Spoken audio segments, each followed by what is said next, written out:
How's it going, everybody? Welcome back to the channel.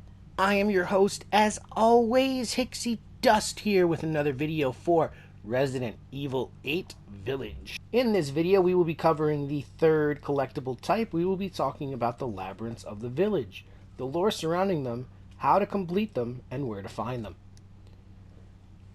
The labyrinths, if you have not yet gotten up to one in the game, play somewhat similar to an arcade-style game where you have to guide a small ball through a maze. And when you get the ball to the maze's end, you unlock some rather valuable treasure, which you can then sell to the Duke. I will be covering everything about them in this next coming video, so I hope you enjoy.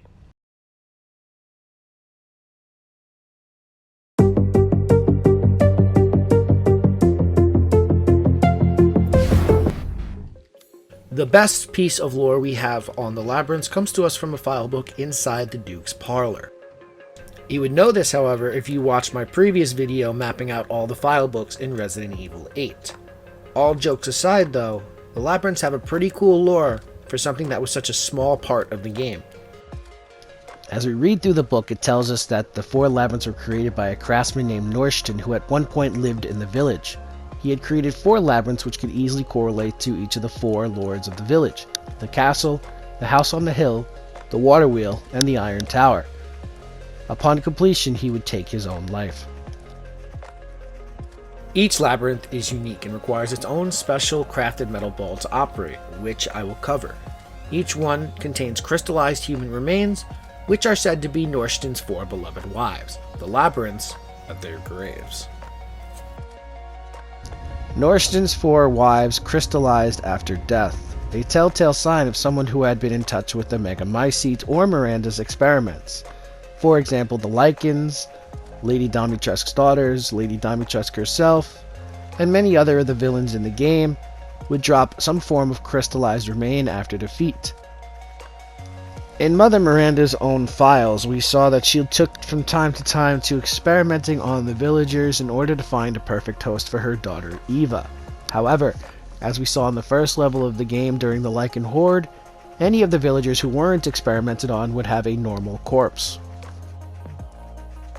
Since these are the only files we have on Norshton, the rest of his story remains a gray area. Were his 4 wives picked to be Miranda's experiments at random? Or were they chosen because of their relation to him? And if so, what made him so intriguing to Miranda? We know that he was a craftsman, but were his talents capable of making him more?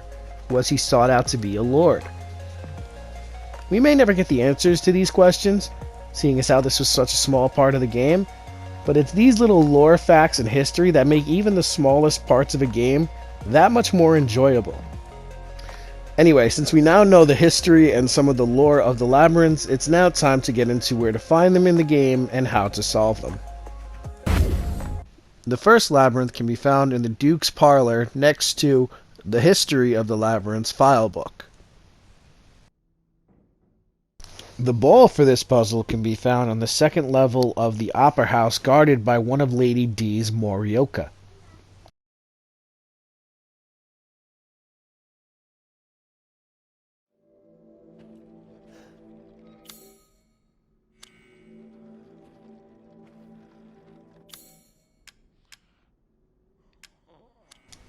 Since this was the first of the labyrinths, it really wasn't all that challenging. You just had to be wary of the pitfalls in the courtyard near the end of the level.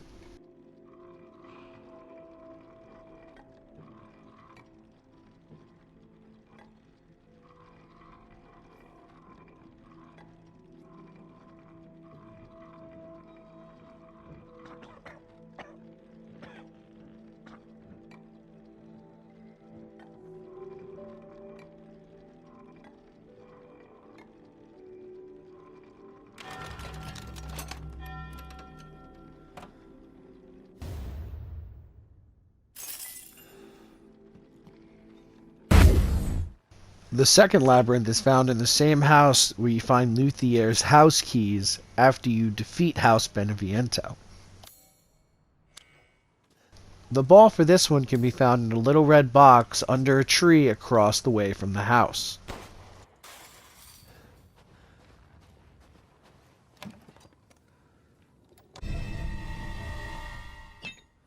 After you get your ball, make your way back to the house and drop it in the labyrinth to have a go.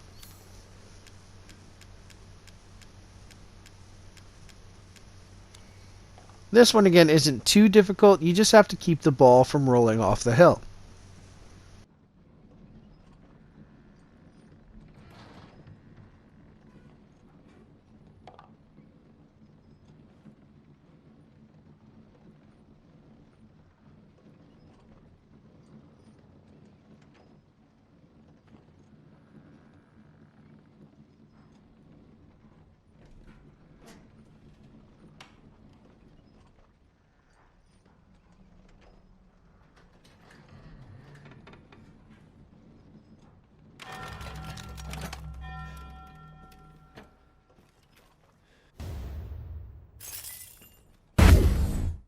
The third labyrinth puzzle can be found outside the windmill, which leads to Moreau's territory.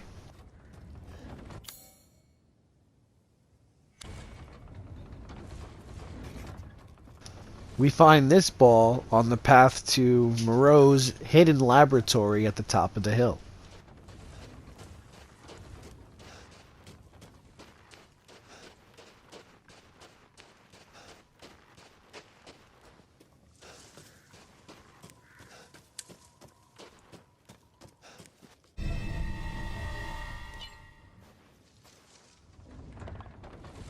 This labyrinth again isn't really all that difficult. As you can see, it doesn't require that much movement during the beginning steps of the level. You just have to be mindful of a single broken plank along the way, which will stop you from completing the labyrinth.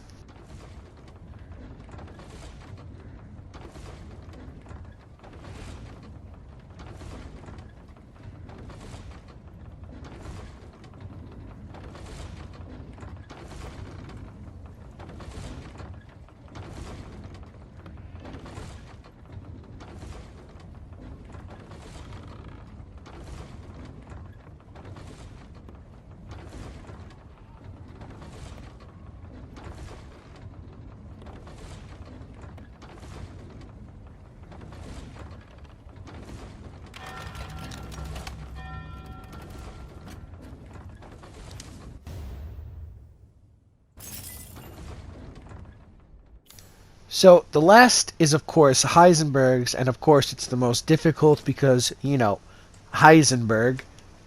The ball in Heisenberg's level requires you to go an extra step, as you have to find a casting mold in order to create the ball itself. I'm showing you now where to get the mold. It's in a little hidden tunnel blocked by that mining cart.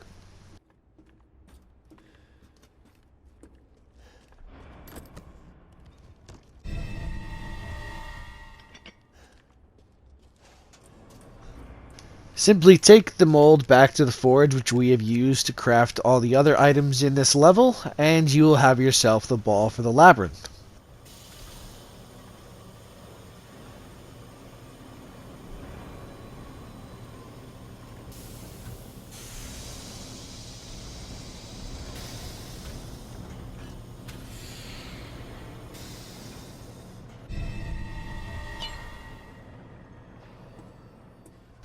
Heisenberg's labyrinth is on the ground floor of his factory, across from the Duke's elevator, which you could use to reach it later in the game.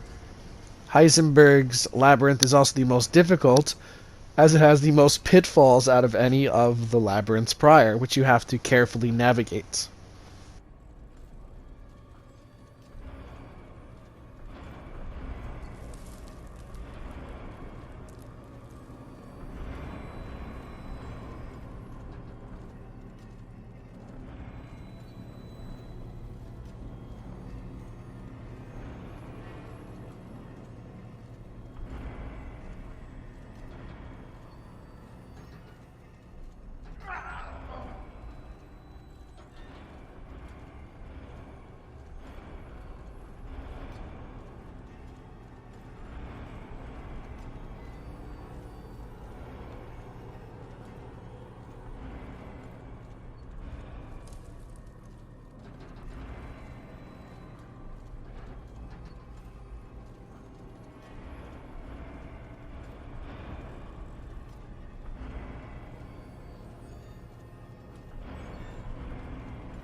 Well, there you guys have it. That should be everything you need to know about the Labyrinths of Resident Evil 8. If this video helped you, or if you just enjoyed watching this video, consider leaving a big fat thumbs up on this video. And while you're at it, why not consider subscribing to the channel so you can stay up to date on everything Hicksydust.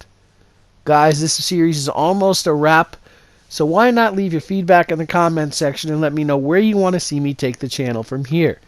I appreciate every like, and I take every comment into consideration.